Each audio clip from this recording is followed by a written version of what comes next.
So, good day. My name is Marcus. My report is the information age Gutenberg up to the social media.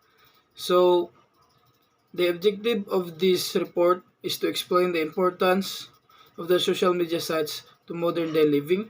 Second, explain the importance of information for communication process. And the third, be familiar with the important key element in the communication process. So, the key concept of this one was technology has the power to transform society. So, the most famous example of this is German craftsman Johannes Gutenberg's invention of the printing press in the 15th century. So, this period of human history typically described by the change from traditional industry to an economy based on information. So, known as the information age, digital age, or the new media age. So, the new media age. So, before the rise of computers, information was being spread using printout materials. So, Johannes Gutenberg, a German blacksmith and publisher, who introduced the movable type of printing. So, was in New York. So, he established what we call Gutenberg era, which is responsible for shaping the nature of society and its underlying institutions. So, in this period of time, where Gutenberg principle was formed, and the principle is stated, the massive distribution of information in an expensive manner because it is institutionalized. So, we are in pre-cut the pre-Gutenberg world. So, during the time when printing press was not yet available, not so available pa. So, information could be processed in a tedious manner. So, books were written and produced by hand. So, they have to manually make books through handwritten. So, they were made in surfaces of clay, wax, papyrus, and parchment. So, the hand-produced books and the reading materials were restricted only to those who can afford to buy this material. So, called as the elite group of people, so for short, to the rich people only. So, information was only relayed to other through a word of mouth channels. So, information was like gossip na lang to make it. So, the Gutenberg Revolution. So, it began with the introduction of printing, specifically the movable printing press by Gutenberg. So, this is the Gutenberg invented the printing press. So, his principle existed in such a way that information could be passed on to every individual. So, but the access was expensive. So much money. So, books printed in the Gutenberg area were called incunabula, meaning cradle or birthplace. So, this technology eventually diffused from Mainz to Subiaco in Italy. So, there was movement in Italy na. So, Italy, Paris, and then London. So, three big cities in the Europe. So, most books that was first printed were that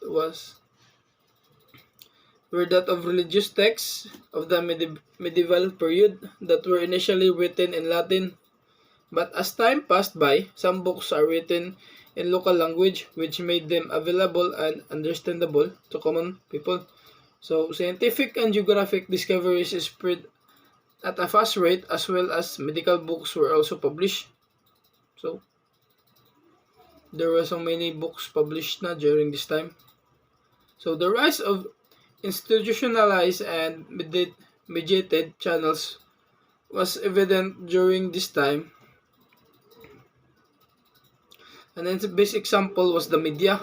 So there's nanay mga journalists in this time, so which can pass information through to people from all walks of life, and this opened the door to exceptional mass communication.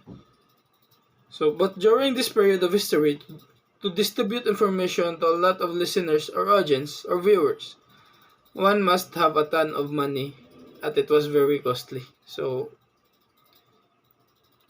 the money was involved. So, the unprecedented discovery of printing press has contributed a lot to the world that was way impossible to books or documents written by hand, making Johannes Gutenberg a man of mystery. So the post-Gutenberg world. So this era was much described the emergence of the internet and the World Wide Web. All forms of media in this era can be downloaded and they uploading like images, audio, and video. So next is the rise of the digital age. So with the advent of the modern technologies, information is readily available to pass from one individual to another, from here or even the far away places. So it can be. So computers. So the computers was invented by Charles Babbage, a mechanical engineer known for father of computers. So the computers was made for mathematical calculation and simple decision making for that time.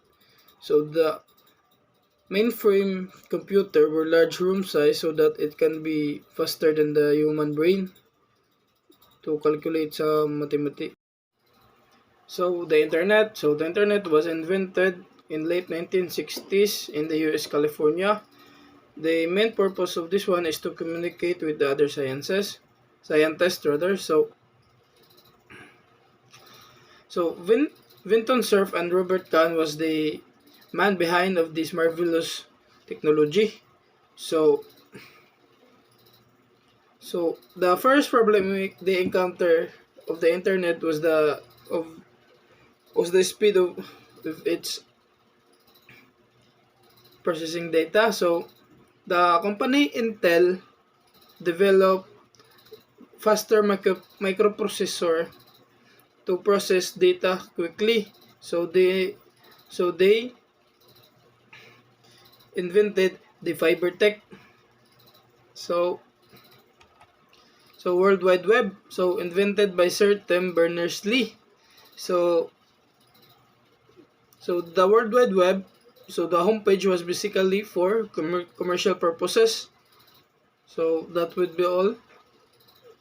Thank you.